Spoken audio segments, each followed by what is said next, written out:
Ladies and gentlemen, wow, that's good, that's really good. Welcome to Stand Up Tragedy. My name's Dave and I'll be your host this evening. I'm very pleased that all of you could join me downstairs here at the Leicester Square Theatre. Hello everyone. I haven't slept for all weekend, so we may be watching an interesting, tragic performance where I gradually wilt and die during this performance, but hopefully not. And so just to tell all performers about the time warnings, with 2 minutes to go, there will be a flash of lights like this. And when you have to stop, there will be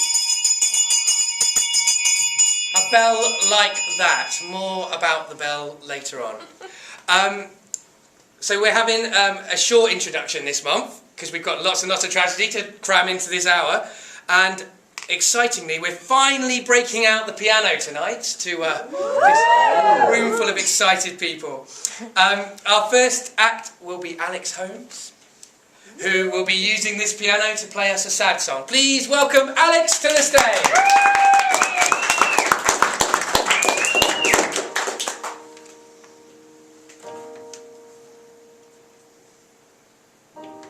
Waiting a lifetime of daydreams, whisper of secrets in a silver haze.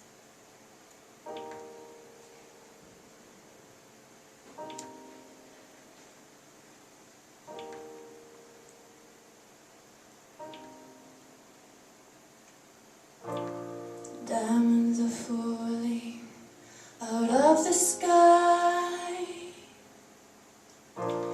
Listen, it's calling for your reply. It's time now to look at the crowd. It's time now to breathe out loud. No one can cut you down for being loud.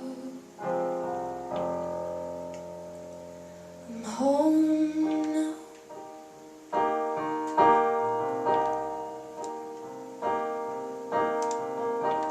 Drifting around all alone,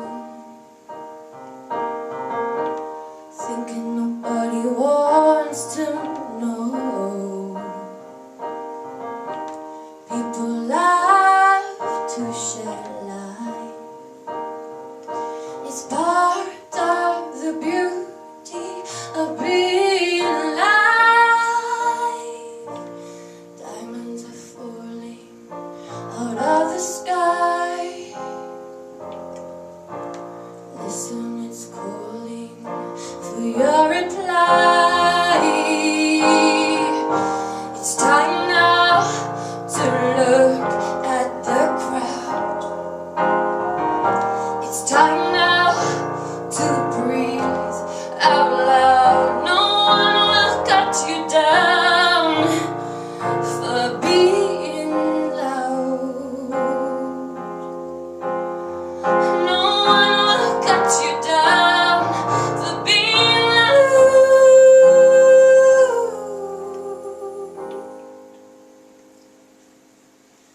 Home now. I'm home now. I'm home now.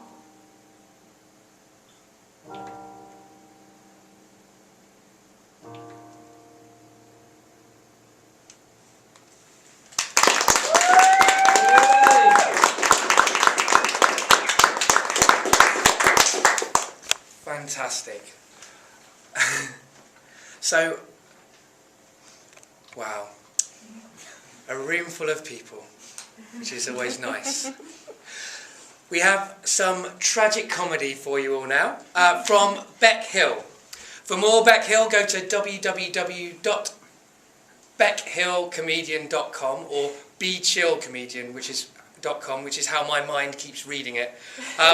Welcome Bec to the stage.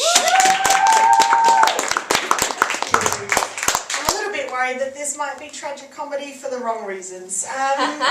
Thank you very much for having me along. Give me a groan if any of you have friends who have started having babies. Oh, yes, my people! I was trying to work out what to talk about tonight, and then I figured, you know what? The tragedy that we all face is when we lose our friends to their children. It's really horrible, isn't it? And I knew I'd find you here in a basement after work. It's just how it works, isn't it? My friends, they have started having babies, and I don't like it because babies scare me. Like, not to the point that if I'm in the same room as one, I have to get under a glass with a piece of paper and like throw it out the window. It doesn't work quite the same. They just kind of give me the creeps. I kind of think they're a bit like tiny milk vampires. That's how I see babies. I don't like, because my friends make me hold babies, and I don't like it when they do that. They do, don't they? They make you have, they're like, yeah, I don't want to touch it, I know where it's been, I know where it came from. So my kind of scene, please. And my friend gave it to me. My friend gave the baby to me, and it vomited on me. Yeah, and she tried to make me feel better by saying, it's okay.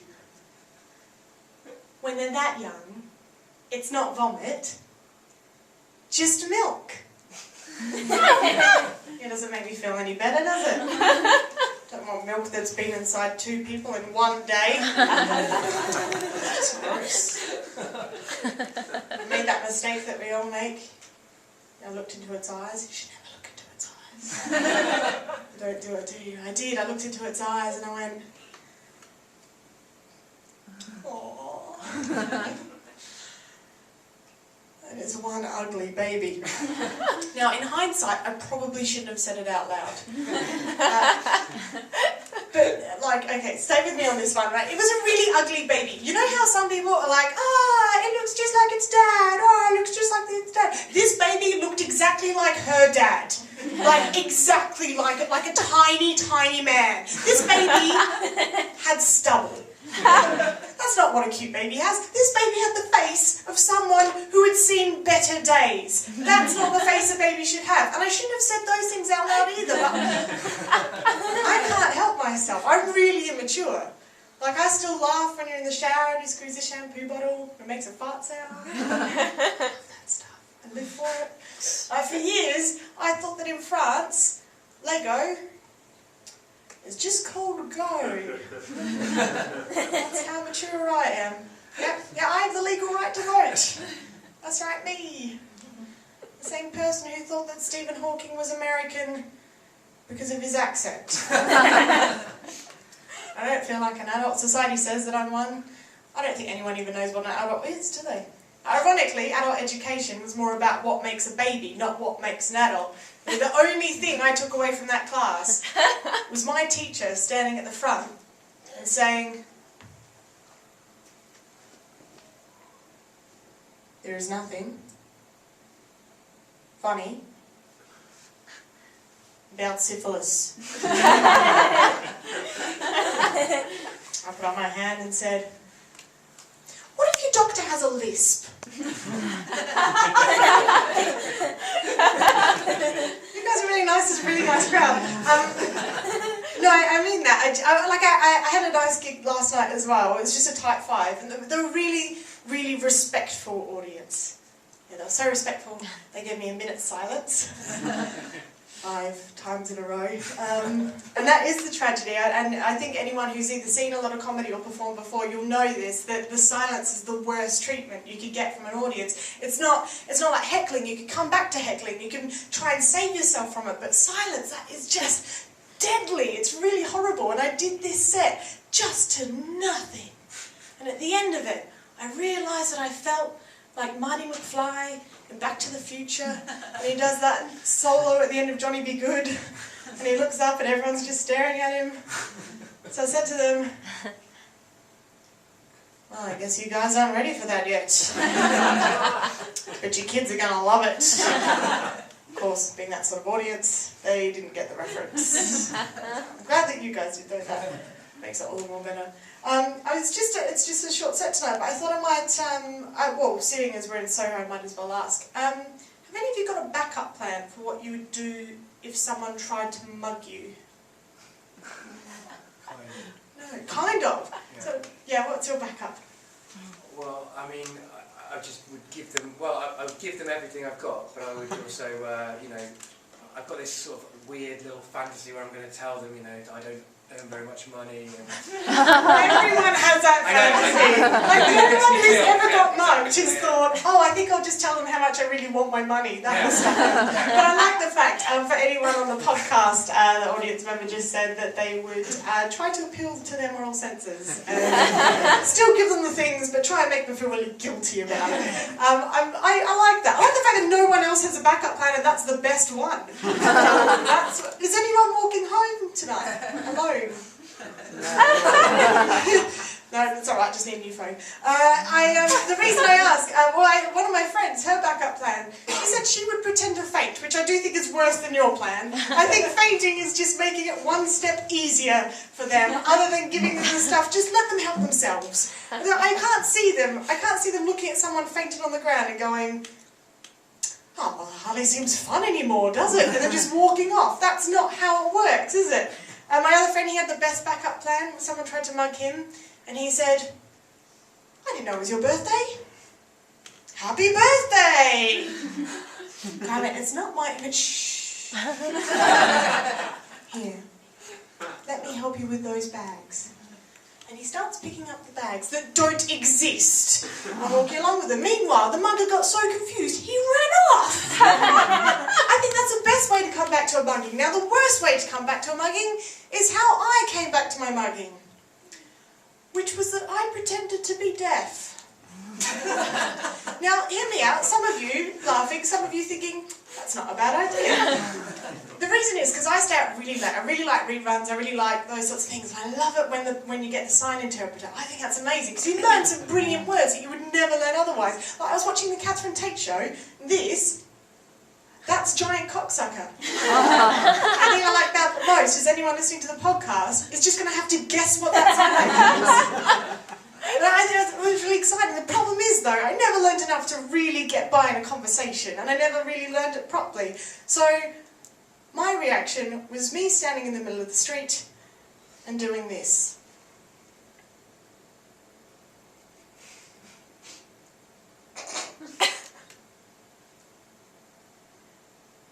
I'm sorry. I can't hear you. Okay, now I understand if deaf was a race of people, that's a really racist accent, isn't it? Like, that's not a good accent, it's not a good impression, you don't go to dinner parties and everyone's like, hey Bec, do your deaf impression, it's spot on, right? That's not acceptable. But I didn't have anything else to go on, so it just ended up with me standing in the street. Oh, I'm sorry. I can't hear you. I'll be honest with you, this perplexed them. After a while, one turned to the other and went, "Oi, do you think she's deaf?" The other one went, "Nah. Still got her iPod on, eh?" Because that is the one accessory you should not wear while pretending to be deaf. So karma did get me back. They stole my iPod. For podcast listeners, I just signed Massive Cocksucker. Look it up on Google. Thank you very much, everyone. I've been Bec Hill.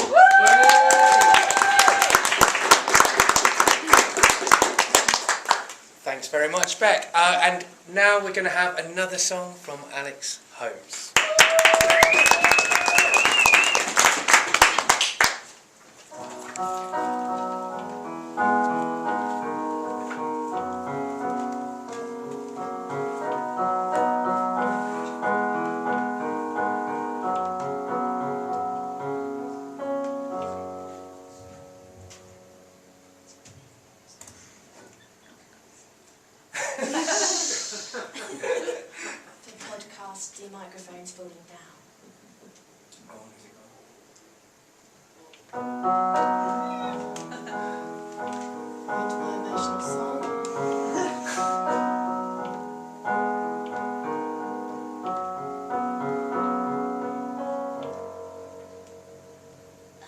can show you the world and its hopeless beauty. I can be your eyes if that's what you need. But if I show you the way and you still can't see, I'm sorry. I'm sorry.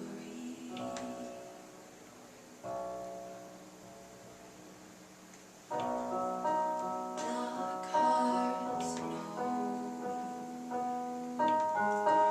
more than fear.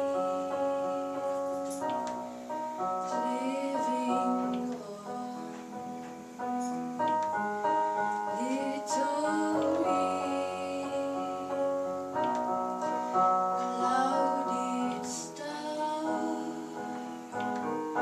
hidden sun, running far from everyone.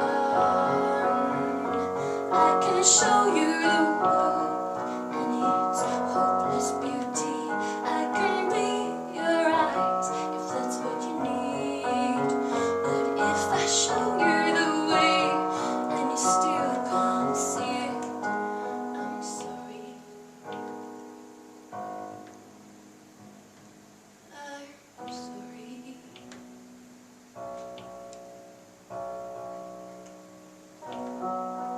Let it go. Your skin of old. Drop the wall around you. I can show you the world and its hopeful beauty.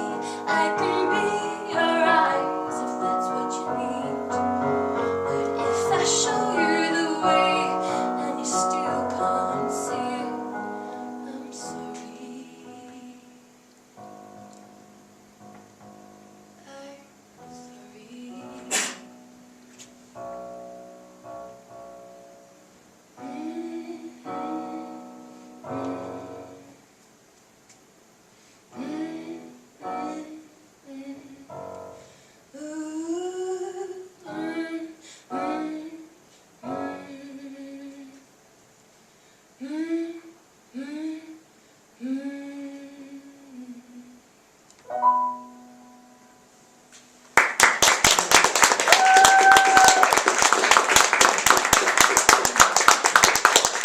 So we usually have a true storyteller to tell you some tragic events from their real lives, and tonight that storyteller is going to be me.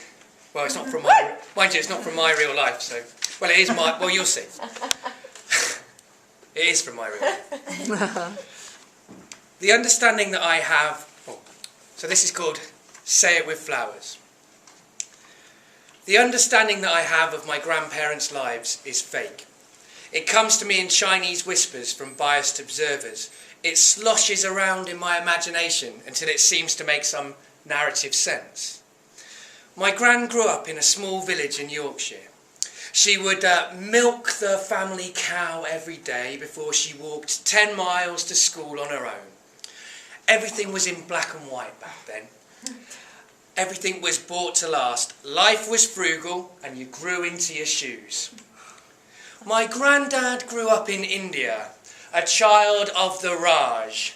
His family rode on the backs of elephants. They shouted demeaning things at the natives and then laughed heartily, twirling their waxed moustaches. Now, that's the plastic flower version of the story. Brightly coloured, unreal, vaguely comical. A plastic flower looks like a real flower from a distance. But what do I actually know about them? Gran was born into a working class Yorkshire family, and she'd hate it if she knew that I told you that, so shh. She married a man from a different class and she rewrote herself into the role of a respectable lady. And Grandad, he was born into a posh white family in India. And he was sent to England as a child when he contracted tuberculosis. For most of his life he was a doctor, and he was a conscientious objector in both wars. When they met, there were fireworks, or maybe air raid sirens.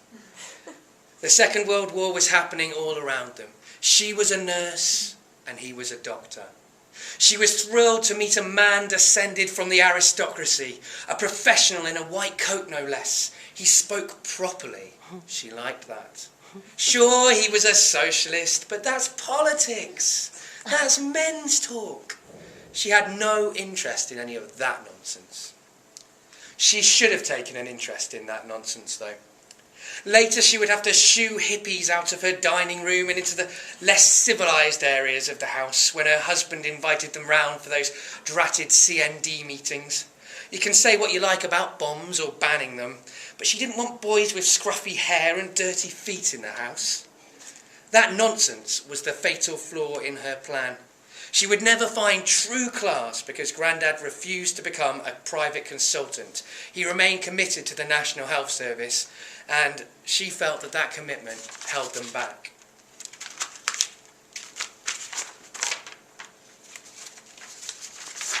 Unprofessional, me. I now see Gran as someone stumbling through life in her own way. Same as me, same as my mum, same as everyone I know. I'm not saying she's a nice person. Every old and frail person has probably hurt people in their lives. But I see her as someone who's had a life, and that has to be respected. I never had that with Grandad. He used to play chess with us. He always won. He didn't really speak. He looked wooden, like his chess set, worn and tall and thin. I always saw him as an ent, wise, not too hasty. When he died, I was given this wooden elephant. It came from the Raj. I love this elephant. Its tusks are wonky. The chairs in their house were uncomfortable. Everything looked like the Queen might have bought it. There were all sorts of rules about which bit of cutlery you used first. All the adults were tense for reasons that you couldn't understand. Children were to be tolerated and silent. On the tables were bowls of things that looked like Bombay mix, but turned out to be something called potpourri. The taste of dried flowers in my mouth and a stifling silence all around me. Everything smelling unnatural. That's how I remember it. This strict woman terrorised my mother, passing the terrors down the line, the terrors that my mum passed to me. I'd heard the stories and I could see it in her eyes. Gran was a pantomime villain. And she isn't anymore.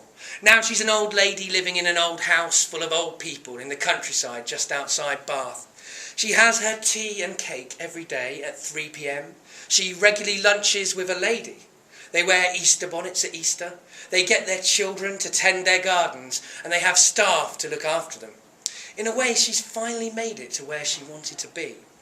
But she gets angry with the deer and the rabbits. They eat her flowers. They don't know that humans find them decorative. They just know they're tasty. At her 80th birthday, my Gran had a few drinks. Someone gave her the knife to cut the cake, and with a mischievous gleam in her eye, she suggested that she might as well end it all now.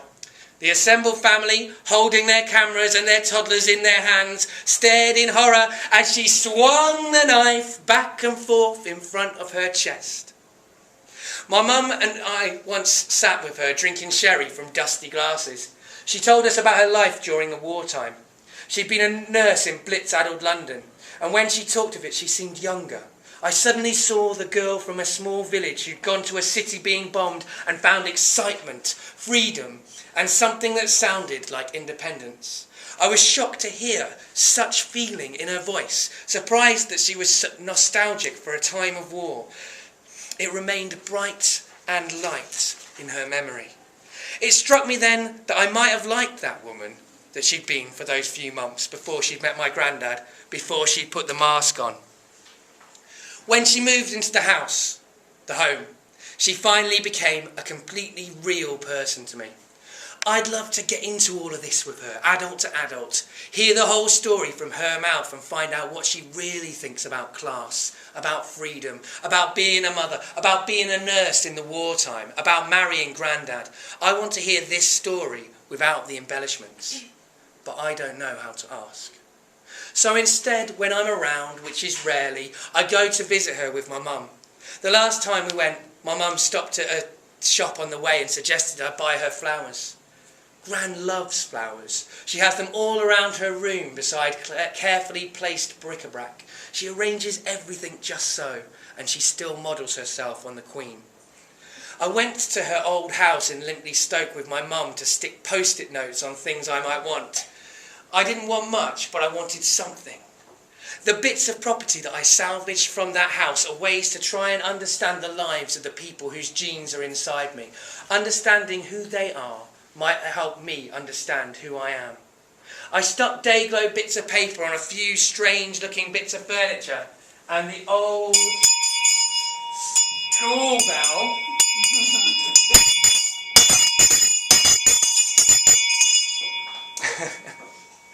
that was to distract everybody while I found my place, but it didn't work.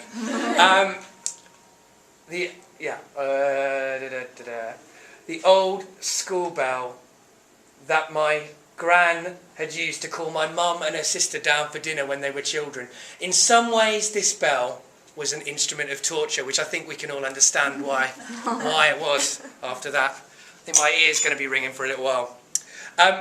It felt nice to be useful to my mum, the sort of thing that proper sons do.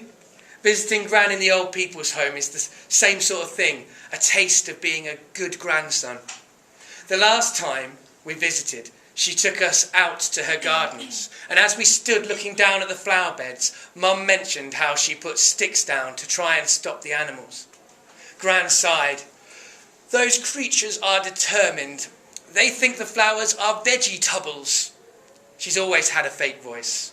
She puts all the stresses in all the wrong places. Don't tell anyone, will you, dear? But I use fake ones. On top of her ruined flowers, Gran puts plastic flower heads. I smile at her. Don't worry, Gran. I won't tell anyone. Thanks very much. There we go.